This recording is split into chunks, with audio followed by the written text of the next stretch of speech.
What if your friend cancels plans at the very last minute? Or your partner just doesn't text back for hours? Or your coworker casually takes credit for your work in a meeting? It stings, right? Normally, we spiral, we overthink, we chase, we try to fix, control, or explain. But motivational speaker Mel Robbins has a different take. Don't chase, don't control, just let them. Sounds freeing. But here's the question. Is this philosophy actually deep wisdom? Or is it just an oversimplification of messy, complicated human relationships? If you've been scrolling TikTok or YouTube Shorts lately, you've been probably stumbled across the viral clips of Mel Robbins breaking down her "Let Them" rule. At its core, the idea is beautifully simple. Stop trying to control other people. Let them be who they are. And in the process, you free yourself from stress, disappointment, and resentment. It's catchy. It's easy to remember. And in a world full of complicated advice, that simplicity is part of why it's spread like wildfire. But as with most viral mantras, the real question isn't just what it means, is whether applying it to real life actually works. Because the power of "let them" comes from its simplicity. And so do the potential pitfalls. Let's start with why so many people fell in love with this idea. First, it's a massive relief for anxiety. When you stop obsessing over what others are doing or not doing, you shift the focus back onto yourself. Suddenly, their late replies, their attitude, their choices stop holding power over your mood. Second, it protects your emotional energy. Imagine how much time we waste micromanaging relationships, chasing validation, or trying to convince people to show up differently. Let them is like giving yourself permission to stop running that exhausting race. Third, it isn't actually a new idea. It aligns with ancient Stoic philosophy and even Buddhist thought. Focus on what you can control, accept what you can't. Here's a story. Picture someone with a flaky friend. They're always waiting by their phone, checking if that friend finally texted back about plans.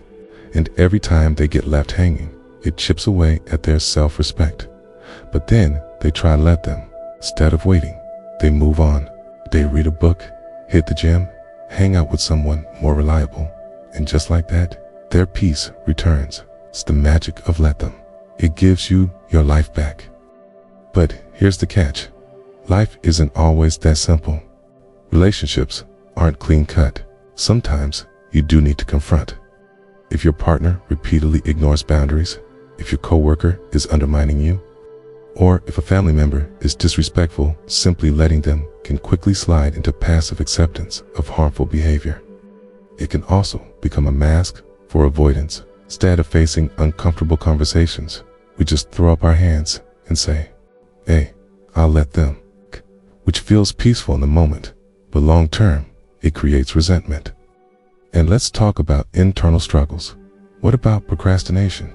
What about self-sabotage? You can't just let yourself spiral and expect growth. Here's an example. Imagine someone in a relationship where their partner constantly breaks promises. If they say, "Well, I'll just let them," what happens? Slowly, they normalize being disrespected. Silence replaces accountability.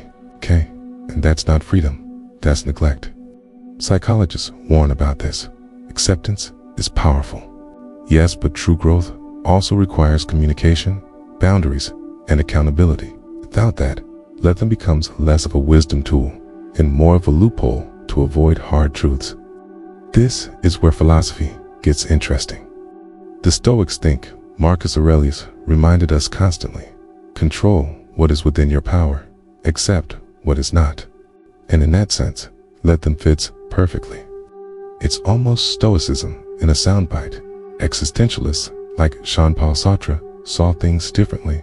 Sartre argued that freedom doesn't just mean letting go, it means radical responsibility. If you are free, then you are also responsible for how you respond, how you act, and how you shape your relationships.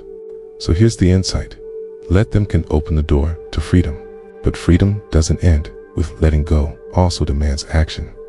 Wisdom isn't just release, it's knowing when to release and when to rise. So, how do we apply this philosophy without slipping into either extreme total control or total passivity? Think of it as a 3-step filter. Step 1. Ask, is this worth my energy? Not everything deserves your time. Sometimes, yes, just let them. Step 2. Boundaries.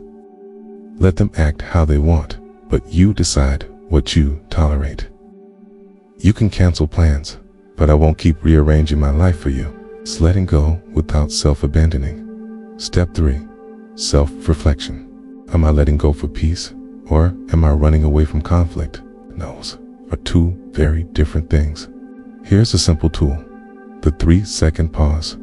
Before reacting, take 3 seconds and ask yourself, can I let this go, or does this actually require me to speak up? That tiny pause can be the difference between resentment and resolution. So here's the takeaway. Let them isn't about apathy. It's not about shrugging and giving up. It's about choosing peace over control. But real wisdom lies in balance, knowing when to let go and when to lean in. Because sometimes the bravest thing you can do is walk away. And sometimes the bravest thing you can do is speak up. So now, I want to hear from you. What S1 situation in your life where you think you need to let them, and one where silence would only hurt? Drop your answer in the comment side. Love to hear your take. And if this got you thinking, stick around for the next video. We're diving into another viral mantra that sounds simple, but isn't nearly as easy as it looks.